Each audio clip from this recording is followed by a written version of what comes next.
Elementary primary का एक school education बनाया। मैं कहता हूं कि पूरे विश्व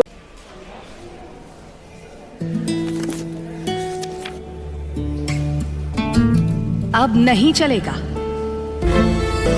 ये वही HIV पेशेंट है, मुझे नहीं करनी इनकी डिलीवरी। अब नहीं चलेगा।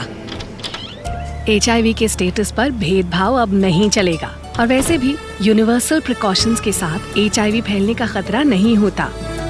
आपके HIV स्टेटस के कारण कोई भी भेदभाव करता है तो इसकी शिकायत हॉस्पिटल में कंप्लेंट ऑफिसर या राज्य के ओम्बुड्समैन के पास दर्ज करें, क्योंकि HIV स्टेटस के कारण भेदभाव अब नहीं चलेगा। में स्कूल एजुकेशन टीचर्स है, जो आपकी मांग है उसके ऊपर मैं बाद में आऊंगा। स्कूल एजुकेशन जो है वो एक हमने डिपार्टमेंट बना दिया और ये कहा कि इसमें सब बच्चों का ख्याल रखना है, सब लोगों की प्रमोशंस का भी ख्याल रखना है, ये करना है। आज डायरेक्ट स्कूल एजुकेशन का एक डायरेक्टरेट बन गया। एजुकेशन में रोज रिफॉर्म्स हो रहे हैं और हम बच्चों को एक्सपोजर विजिट में भी भेज रहे हैं और टीचर को भी एक्सपोजर विजिट में भेज रहे हैं, ताकि उनको सरकारी खर्चे पर जब वो आप बाहर जाओगे तो बाहर देखने से, घूमने से ज्यादा ज्ञान आता है। सब अभी हमारी एक और पॉलिसीज आ रही है। उसके बाद जब ये मर्जर हुआ तो कुछ जगह इस मर्जर के संबंध में कुछ गलतियां हुई होगी। वो गलतियों में क्या रहा कि जैसे कि आपका क्लस्टर सिस्टम आ गया, आपका प्रमोशन सिस्टम आ गया, आपके प्राइमरी स्कूल के खेल बंद हो गए, आपके जो HT CST की जो BO की पदोन्नति है वो डिप्टी डायरेक्टर से करवाना है, JBT से TGT की प्रमोशन जल्द की जाएगी। के स्तर का आंकलन किया और शिक्षा के स्तर में मैंने ये पाया कि हमारे जो टीचर्स हैं वो टेस्ट के थ्रू आते हैं, मेरिट पर आते हैं, सिलेक्ट होते हैं। फिर हमारी एजुकेशन में खराबी कहाँ है? तो कहा कि 650 स्कूल खोल दिए गए। जून 2022 में 350 और 400 स्कूल खोल दिए, बाकी और संस्थान खोले। मैंने कहा टीचरों की नियुक्ति कैसे होगी? कहा कि टीचरों की नियुक्ति नहीं है, ये राजनीतिक लाभ के लिए चुनावों से पहले खोले हुए स्कूल थे। हुआ क्या, जिस प्राइमरी स्कूल में 100 बच्चे थे और 5 टीचर थे, दूसरे प्राइमरी स्कूल खोला, वहां से 2 टीचर निकाल के उस प्राइमरी स्कूल में भेज दिए, प्राइमरी स्कूल टीचर की नियुक्ति नहीं की। उसी तरह उन्होंने सीनियर सेकेंडरी स्कूल खोल दिए, कई जगह साइंस की क्लासेस चला दी, कई जगह आर्ट्स की क्लासेस चला दी। और भारतीय जनता पार्टी की केंद्र की सरकार ने क्या आंकलन किया कि हमारा जो क्वालिटी एजुकेशन है वो हम 21वें स्थान पर पहुंच गए। हमने फैसला किया कि कमियां कहाँ हैं। हमने पहली कक्षा से इंग्लिश स्टार्ट किया, जो आप लोग आज प्राइमरी के जो हमारे अध्यापक पढ़ा रहे हैं। कोई विरोध आपकी तरफ से नहीं आया। आपने कहा कि हम भी अपने बच्चों को प्राइवेट स्कूल की तरह इंग्लिश पढ़ाएंगे और आप इंग्लिश में उनको आपने पढ़ाना शुरू कर दिया। इसके लिए मैं आपका धन्यवाद करता हूँ। रमेश शर्मा जी, महासचिव रजनीश कौशिक जी, राम सिंह वरिष्ठ उप प्रधान, रमेश बिजलान कार्यकारी अध्यक्ष, संजय PCG कार्यकारी अध्यक्ष, सुनीता जी अध्यक्ष महिला कांग्रेस, अनिल भाटिया कोषाध्यक्ष, तेंजिंग नेगी महालेखाकार, दीप वर्मा, चंद्रमोहन, मनोज नेगी जी, सभी सम्मानित जो आए हुए हैं। सबसे पहले तो मैं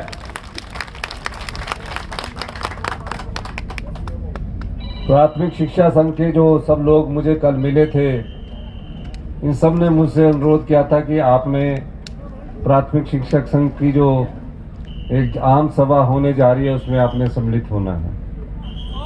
मैंने सुक्खू जी का स्वागत है। मैंने कहा था सुक्खू जी का स्वागत है। क्योंकि मुझे सुबह निकलना था, मौसम खराब था और आपकी किस्मत अच्छी थी कि 12 बजे आपका कार्यक्रम था।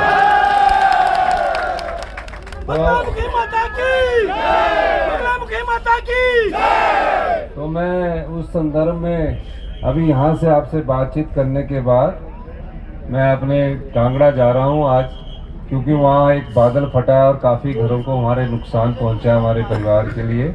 तो मैंने कहा कि जाते जाते मेरे यहाँ से राजेंद्र जी है जिन्होंने मेरे साथ थे कि तुम वॉकओवर आ जाओ, क्योंकि भूल ना जाऊँ तो आप मेरे साथ ही चल पड़ना हो, मेरे साथ आए। और मैंने कल तो स्वीकार नहीं किया क्योंकि कल का समय मेरे 8:30 का था। तो जब मौसम साफ हुआ तो मैंने इनको कहा कि मैं आपके बीच में आऊँगा। आप सभी और पहली बार हमारा बजट जो पिछले साल 58,000 करोड़ का था उसको कट करके 54,000 करोड़ रुपए का करना पड़ा। ये पहली बार हिमाचल के इतिहास में हुआ। क्यों हुआ? क्योंकि भारतीय जनता पार्टी के लोगों ने इसमें राजनीति की। ये बात मैं दावे के साथ कह सकता हूँ। आरडीजी कोई सरकारों का अधिकार नहीं है। हमारी सरकार को जनता ने 5 साल चुनकर भेजा, आप लोगों ने 5 साल चुनकर भेजा। आप सरकार का आंकलन करेंगे और उसके बाद अगला वोट डालेंगे। मुख्यमंत्री आते हैं, मुख्यमंत्री जाते हैं, मंत्री आते हैं, मंत्री जाते हैं, लेकिन जब जनता के अधिकार पर डाका डाला जाए तो उसमें कोई पार्टी पॉलिटिक्स नहीं होनी चाहिए। सबको मिलकर संविधान के द्वारा दिया गया अधिकार जो आरडीजी के रूप में था उसकी लड़ाई लड़नी चाहिए थी। इन्होंने हमारे साथ कोई लड़ाई नहीं लड़ी और इस लड़ाई ना लड़ने के कारण हमें बहुत नुकसान हुआ। हम आपकी संपदा की रक्षा भी कर रहे हैं। हम पूरे स्कूल एजुकेशन में ट्रांसफॉर्मेशन ला रहे हैं और ये आने वाले 5 सालों में आप देखेंगे कि सभी हमारे सरकारी स्कूल आप सब लोगों के, टीचरों के, अध्यापकों की नियुक्ति में बेस्ट स्कूल कहलाएंगे। ये मैं दावे के साथ कह सकता हूँ।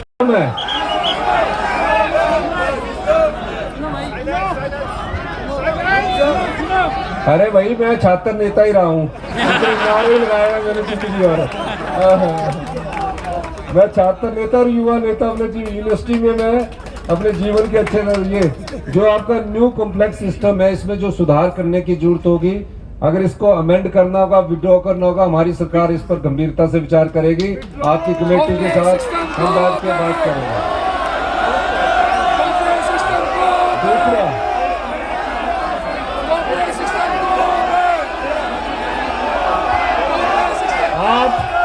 आप किसको भी भैया एक मेरी बात सुनो।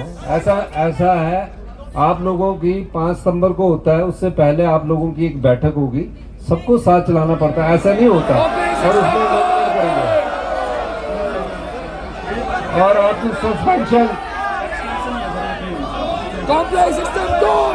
जो भी